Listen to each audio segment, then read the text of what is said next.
अस्सलाम दोस्तों, मैं हूं शाहिद हुसैन और मेरे साथ उस्मान फारूक साहब और हम बात करेंगे अनमोल और पिंकी के मामले पे। अनमोल और पिंकी के मामले पे आपने देखा होगा कि टीवी चैनल्स के ऊपर, सोशल मीडिया के ऊपर जो केसेस को रिपोर्ट कर रहे हैं अदालतों के अंदर या उसके बाद बाहर, और मेरे ख्याल में पाकिस्तान भर से के अलावा भी जो सोशल मीडिया पे लोग बात करने वाले हैं वो शायद उसके अंदाज को, चाल डाल और पता नहीं किस किस चीज को देख के वो उस पर फोकस कर रहे हैं, उसकी वॉइस नोट पे भी तजिए तबसरे कर रहे हैं कि इसके साथ ये होना चाहिए। तो कानूनी तौर पर अदालत में उसके साथ हुआ क्या, पुलिस ने केसेस बनाए क्या, क्या इसको सजा हो पाएगी, उसके एक्शन और ये चस्के वचके थे क्यों,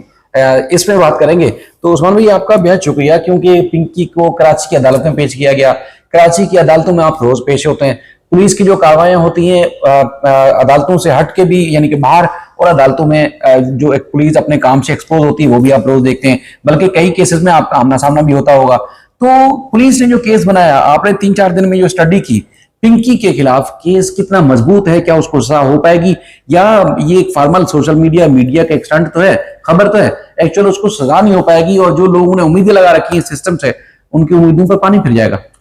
देखें, एक तो ये है कि बहरहाल पिंकी से मेरा टकराव नहीं हुआ। अच्छा, होना भी नहीं चाहिए। मैं वो तो सिर्फ जो भी कुछ देखा है वो फुटेज में देखा है, और किसी भी वकील के लिए बड़ा मुश्किल होता है, और उसको ये उसकी जो है जिम्मेदारी भी है कि स्पेसिफिक किसी केस में कि क्या होगा, किस तरीके से जो उसके क्या रिजल्ट आने हैं, किस तरीके से मामलात होने हैं, उस पर बात करना ये मतलब मेरे प्रोफेशन का जो है उससे कॉन्फ्लिक्ट भी है। लेकिन बात होती है अमूमी बुनियादों पर कि अमूमन ऐसा होता क्या है, और कानूनी तौर पे बहुत सारी जो, जिस तरह मैंने कहा कि मेरी जिम्मेदारी जो भी बनती हो एक प्रोफेशन की बुनियाद पर, तो बहुत मैं समझता हूँ कि माजरत आपसे सबसे ज्यादा, क्योंकि आपकी बिरादरी के हवाले से मैं बात कर रहा हूँ कि जिस तरह सहाफियों ने उसको पेश किया या मीडिया में जिस तरीके से बहुत सारी बातें की गई और हाइप बनाई गई, और जिसको कहते हैं कि मसाला जिस तरह से पेश, इस तरह से जो है जो कंसर्न भी नहीं है ना कानूनी तौर पर, और ना ही जो है उसकी मतलब बहुत सारे जो फैक्टर्स होते हैं उस बुनियाद पर भी एक स्टाइल बहरहाल वो जो है वो बहुत ज्यादा क्लिक कर गया। अब स्टाइल में जो है वो जाहिर खवातीन को उसको पकड़ के लेकर जाना चाहिए। अब वो कोर्ट की जो है उस जुरिसडिक्शन में मौजूद है, और मतलब जो खवातीन पुलिस वाली हैं वो भी साथ उसके मौजूद हैं, लेकिन थोड़ा पीछे पीछे चल रही हैं, तो उसको थोड़ा सा ये होता है कि भाई ये भाग ना जाए, क्योंकि ये मुल्जिमा है, तो इसको कोर्ट में पेश करवाया जाए और सारी चीजों को किया जाए। बाकी जहां तक हथकड़ी की बात है, तो हथकड़ी जो है किसी खातून को नहीं लगाई जा सकती, और ये हमारे प्रोविजन में बिल्कुल वाज़ेह है कि किसी भी खातून को जब पेश किया जाएगा तो बगैर हथकड़ी के किया जाएगा। देखें, ये तो पिंकी का केस है, अनमोल पिंकी, एक 10 तरह के मसाइल होते हैं और बहुत सारी अच्छी और खवातीन होती हैं दीगर मामला। अच्छा, मैं इनको खराब इसलिए नहीं कह रहा, खुदा न खास्ता, कि ठीक है कि उसके ऊपर जो केस बना और जिस तरीके से एक अपीयरेंस होती है तो उस पर जनरल परसेप्शन बन जाता है कि भाई ये खातून क्या मतलब बैकग्राउंड और ये सब चीजों के क्या गुल खिलाती होंगी। हाँ, एक मतलब परसेंट, लेकिन हम किसी के बारे में फिर भी कोई बात नहीं करेंगे और ना हमें करनी चाहिए जब तक कि कोर्ट किसी के मामले में कुछ भी डिसाइड ना कर दे। वो एक खातून है, खातून के हवाले से जो प्रोविजन मौजूद है, कानून के अंदर जो चीजें मौजूद हैं, उसके मुताबिक उनसे ट्रीट किया जाना चाहिए। दूसरी बात जो है वो बड़ी मजे का खेज है, वो भी बहुत ज्यादा बात हो रही है कि जिस तरह उसके ऊपर मंशियात का जो भी उसके ऊपर जो है दफात लगी और उसको जो है उसका रिमांड नहीं किया गया और डायरेक्ट उसको जेल भेज दिया गया, और जुडिशियल कस्टडी जिसको कहते हैं उसके अंदर जब उसको भेजा गया तो इस पर बड़े एतराज हुए कि भाई इसको पहले ही दिन भेज दिया, इसका रिमांड नहीं हुआ, रिमांड क्यों नहीं किया गया। तो किसी खातून का रिमांड नहीं होता स्पेसिफिक 2-3 सेक्शंस के अलावा, तो वो सेक्शन जब 302 उसके ऊपर इम्पोज की गई तो फिर उसका रिमांड भी जो है बहाल कर दिया गया।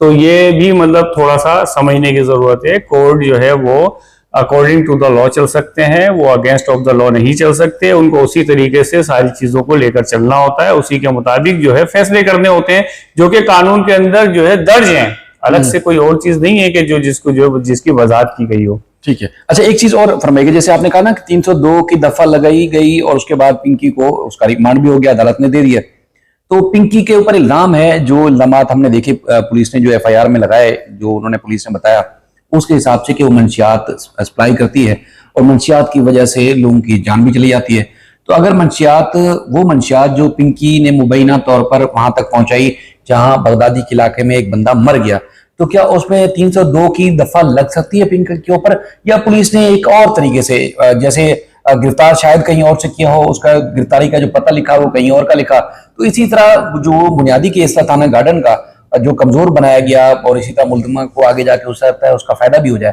तो 302 की सेक्शन में भी मुलजिमा को फायदा हो सकता है। ये जो प्रैक्टिस है सारी जज्बात वहीं ठंडे हो जाएंगे। देखिए, इसमें 302 में जो इंटेंशन है कत्ले अहमद के हवाले से कि आप किसी को मारना चाहते हैं, तो उसमें कौन सी सेक्शन जो है वो रिलेट करती है नहीं करती है। अच्छा, मुझे वाकये की पूरी तफसीलात शायद उस तरीके से मालूम भी नहीं है कि उसमें क्या किस तरीके से चीज़ें, इसलिए जो है हम सिर्फ अमूमी बात करना चाहते हैं। और जो रवैया हमारी पुलिस का है वो जिस तरीके से जो है वो FIR दर्ज की जाती है, FIR के बाद जो इन्वेस्टिगेशन की जाती है, इन्वेस्टिगेशन के बाद जो है वो दीगर जो भी मामलात होते हैं वो इंतहाई नॉन प्रोफेशनल होते हैं, वो इंतहाई जो है ख़तरनाक हद तक, यानी किसी भी मुलजिम को बचाने के लिए सारे इकदाम उसके अंदर होते हैं। अगर वो मुलजिम आए और उसके ऊपर कार्रवाई होनी चाहिए तो भी आपने जो है बड़ी यानी बेकार किस्म की एक जो है प्रैक्टिस की और उसको बचाने का सारा जो है मतलब उसको जो है फराहम कर दिया। सफिशिएंट जो है उसके पास ग्राउंड मौजूद हैं जिससे वो बिल्कुल आराम से अलग हो सकती है। और दीगर जो केसेस हैं कि जिसमें अगर वो मंशियात के हवाले से दीगर चीजें मौजूद, जाहिर है कि फिर उसके प्रोविजन के मुताबिक उसकी प्रोसीडिंग है और उस पर चीजें होनी चाहिए। लेकिन जो सबसे अहम बात है वो ये है कि जो इन्वेस्टिगेशन है उसकी पूरी जिम्मेदारी है कि जो कॉज ऑफ यानी यहाँ पर हुआ है उसकी जो है पूरी फुटेजेस वीडियोस वगैरह वो तो हमने देखी भी, वो सारी चीजें महफूज रखना। इसके साथ साथ केस प्रॉपर्टी, यानी आपने उसके साथ जो भी चीजें ली हैं फिर उसका केमिकल एग्जामिन है कि भाई उसको जो है देखा जाए कि भाई वो जो मंशियात है वो किस कैटेगरी में आती है। फिर उसके अंदर उसको जो है वो जो जिसको महफूज रखने के लिए जो भी मामलात होते हैं उन सारी चीजों को करना, ये पुलिस की बेसिक जो है रिस्पॉन्सिबिलिटी बनती है। लेकिन अफसोसनाक अमल ये होता है कि ना तो वो प्रोफेशनल अंदाज में उसको डील करते हैं और ना ही जो है उसके अंदर कोई ऐसी एफिशिएंसी दिखाते हैं कि जिस पर केस जो है मेरिट पे अच्छे अंदाज से डिसाइड हो सकता हो। लिहाजा ज्यादातर होता ये है कि बेनिफिट ऑफ डाउट्स के अंदर जो है वो क्रिएट हो जाता है और उसमें ज्यादातर जो है मुलजिमान या मुलजिमा जो भी हैं ये छूट जाते हैं। तो इन सब चीजों को देखने की जरूरत है और एक रिफॉर्म की जरूरत है पुलिस के अंदर। और पुलिस में रिफॉर्म इसलिए जरूरी है कि पुलिस का जो मामला है वो जो बेसिक ऐसा यूनिट है जो सोसाइटी का तमाम जितना भी ढांचा या स्ट्रक्चर खड़ा हुआ उस पर एक खास इंपैक्ट डाल रहा होता है। क्योंकि मैं बड़े अजीब बात कर रहा हूं कि पुलिस का ताल्लुक जो है वो हर एक से है, मतलब कोई भी उससे जो है मुबर्रा नहीं है। देखें, अगर वजीर आजम मिसाल के तौर पे दे रहा हूं या कोई वजीर आला अगर वो कत्ल कर देगा तो कहां पे केस जाएगा?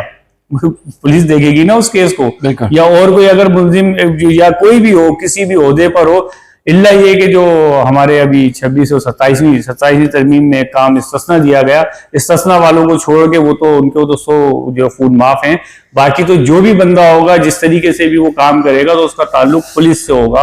आपको अपने जो है किरायानामा जमा कराना है तो पुलिस से आपका ताल्लुक होगा। आपका जो है थोड़ा बहुत भी जो भी वहां पर अगर रोड खुदाई हो गई तो वो जाहिर है कि पुलिस आएगी, पुलिस आपको जो उसकी पाबंद करेगी। दीगर जितने भी काम है पुलिस और जो सोसाइटी है उसका जो रिलेशन है वो बहुत ज्यादा अहम है। अगर पुलिस ठीक नहीं होगी तो उसके असरात तमाम जो है जितने भी सोसाइटी के जितने भी फैक्टर हो सकते हैं उसके ऊपर ना सिर्फ असरात पड़ेंगे, उसके ऊपर जो है उसकी जो है जो नजर आएगा। तो इसीलिए बैलेंस सोसाइटी के लिए पुलिस के महकमे का बेहतर होना सबसे ज्यादा जरूरी है। हम बदकिस्मती से देखते हैं कि इन्फ्लुएंस होता है जो सियासी इन्फ्लुएंस है, पुलिस की भर्तियां, ट्रांसफर जो है उनको अपॉइंटमेंट्स, जितनी भी सारी चीजों को अगर आप देखें तो वो एक खास अंदाज से और खास लोग कर रहे होते हैं, उनके हाथों में सब जो है मतलब उनके हाथों में होता है कि जैसे चाहे उनको यूज करें। बिल्कुल। अच्छा उस्मान भी, कुछ लोगों के लिए, वो लोग जो फॉलो कर रहे हैं इस मामले को, उनकी इतला के लिए अर्ज है कि कल चूंकि पिंकी के मामले को दोबारा अदालत लाया गया और पुलिस अफसरान जिनके पास ये केस है वो भी अदालत में थे, तो मैंने उनसे पूछा कि यार ये क्या तरीका था तो पिंकी को इस तरह ट्रीट करने का, तो उन्होंने कहा तुम लोगों ने, मीडिया वालों ने इस तरह की चीज को उछाला हुआ, वैसे तो ये रूटीन का केस था। अच्छा, रूटीन का कैसे? मिसाल के तौर कह रहे हैं कि वो जो वीडियो थी उसके चलने की,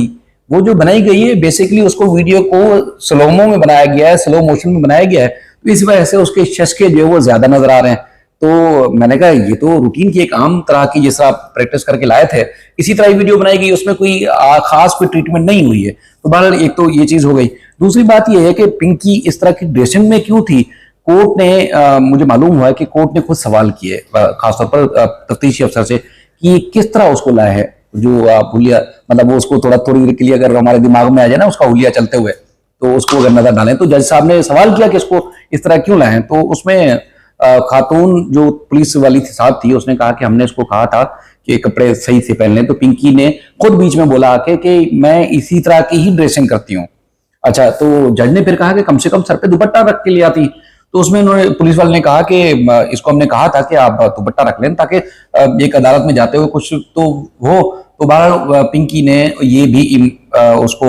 नजरअंदाज कर दिया, या पिंकी ने इनकार कर दिया कि वो दुपट्टा भी पहन के अदालत जा सकती है। तो ये जो तरीकाकार था कि जैसे मतलब उसका लोगों को नजर आए, क्योंकि वो खुद को डॉन कहती है, उसकी ऑडियोज भी आपने देखी, कि वो ये तरीका था कि पुलिस को उसने कहा कि पीछे चलना। और आपको पता है कि जहां खातून का मामला हो तो वहां पुलिस वाले क्या ज़ाहिर यूनिफॉर्म में, वकील भी हूं, सहाफी भी हूं, तो भी अपना दामन बचाने की हर सूरत कोशिश करते हैं कि खातून है वो।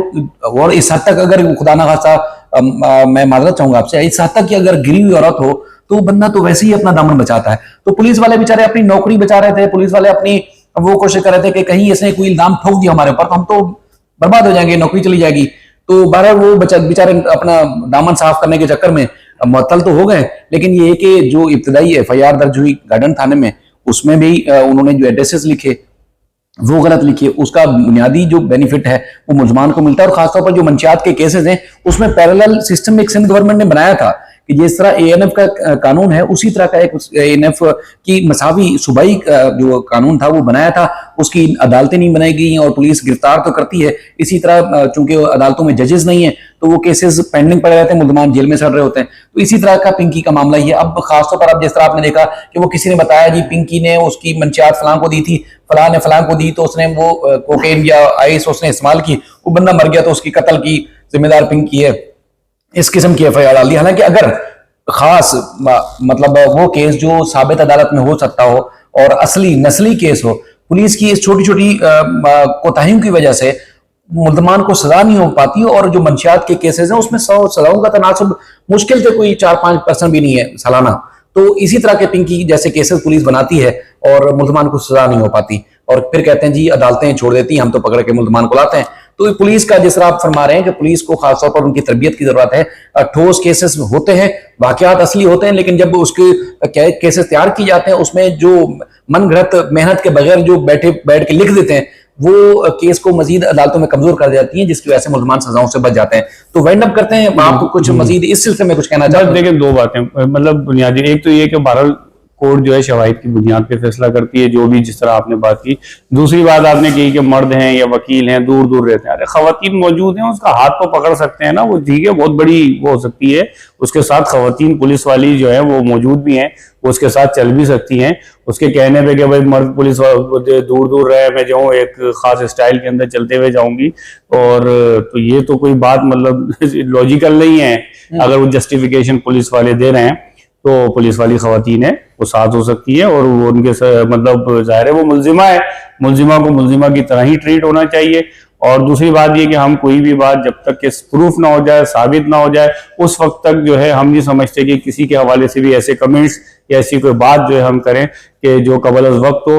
जाहिर है जो कोर्ट का काम है, कोर्ट जो है अपने परफॉर्म करते हुए वो करना चाहिए, और अगर वो साबित होता है तो उसके खिलाफ सजा दी जानी चाहिए। बिल्कुल। इसी तरह 4 केसेस में अब तक जो है 3 थानों में जो दर्ज थे उसके खिलाफ जिस्मानी रिमांड हो चुका है। कल चूंकि वीडियो नहीं बनाई और खासतौर पर बहुत सारे लोग फोर्स करते हैं कि इस इश्यू को हाईलाइट किया जाए, क्योंकि ये उस तरह के केसेस नहीं है कि जिसमें हम अपनी सहाफती एनर्जी वेस्ट करें और फिर लोगों को उम्मीद दिलाएंगे जी सजा हो जाएगी, ये हो जाएगा, तो कुछ नहीं होता। नहीं, इसमें एक बात शायद भाई जहन में रखनी चाहिए कि कुछ चीजें, यानी ठीक है इसका एक एंगल है, दूसरा एंगल भी आज हमने बयान किया ना कि किसी के हवाले से भी सहाफती जिम्मेदारी के हवाले से भी बात आई और किसी भी चीज की प्रेजेंटेशन पे भी बात आई ना, तो ये भी एक सोच है कि जिसको बहरहाल आज हम यहाँ पर पेश भी कर रहे हैं और पेश किया भी जाना चाहिए। तो जरूरी नहीं है कि किसी भी केस में जो है ना वो शर ही निकल रहा हो, वो खैर का पहलू भी होता है कि हमें अच्छी बात भी जो है डिलीवर करनी चाहिए। बिल्कुल, क्योंकि देखें परसों जो वाकयात हुए आपने देखा, लकी मरवत में धमाके हुए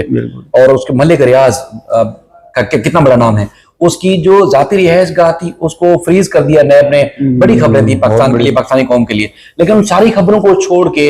न्यूज बुलेटिन से लेके टॉप प्राइम शोज में भी पिंकी डिस्कस हो रही थी। मतलब इसका मतलब ग्लैमर का दौर है और जाहिर है कि हाँ, तो अब लोग जो पब्लिक हमें हम सब फेस करते हैं, कह रहे हैं क्या मीडिया का टेस्ट है कि वो बड़ी बड़ी खबरें जिससे बेहतरी हो सकती थी और इसी तरह की लंबी ट्रांसमिशन होती तो शायद उन मामला में बेहतर हो जाती। मलिक रियाज का इशू पॉजिटिव है, वो उसको वो असल में देखें सिर्फ मलिक रियाज नहीं है ना, उसके साथ जो नथी हैं, जिन लोगों ने प्लॉट खरीदे हुए हैं, घर बनाए हुए हैं, खरबों रुपए, खरबों मतलब कितने पूरे पाकिस्तान के अंदर जो प्रोजेक्ट हैं, तो उसका कौन जो जिम्मेदार होगा? एक मलिक रियाज को गिरफ्तार करके आप सारी चीजें कर दें, जो उसके लास्ट बेनिफिशियरी उनका क्या बनेगा? ये सब चीजें बड़े अहम मौजूआत हैं। फिर कौन, अगर मलिक रियाज के साथ अगर कोई वाकया हो रहा है, उन्होंने गलत किया ठीक किया, वो एक अलग चैप्टर है, लेकिन जिन लोगों की इन्वेस्टमेंट हुई है वो फिर अगर मलिक रियाज के साथ जो हाल हो रहा है तो आइंदा लोग कौन इन्वेस्ट करेगा, कौन दिलचस्पी का इजहार करेगा, कौन जो है वो अपने मुल्क में चीजों को महफूज समझेगा? अगर मलिक रियाज जैसा आदमी महफूज नहीं है मुल्क में, बड़ा बिल्डर तो जो है फिर और बिल्डर्स हों, इन्वेस्टर हों, आम शहरी हों जो मुल्क से बाहर से कमा के लाते हैं, तो कौन दिलचस्पी रखेगा, कौन फिर अपनी चीज को महफूज समझेगा अपने मुल्क के अंदर? तो सर आपका बेहद शुक्रिया, चीज कहीं और चली जाएगी, लेकिन हमारा फोकस जो था वो पिंकी था, तो आप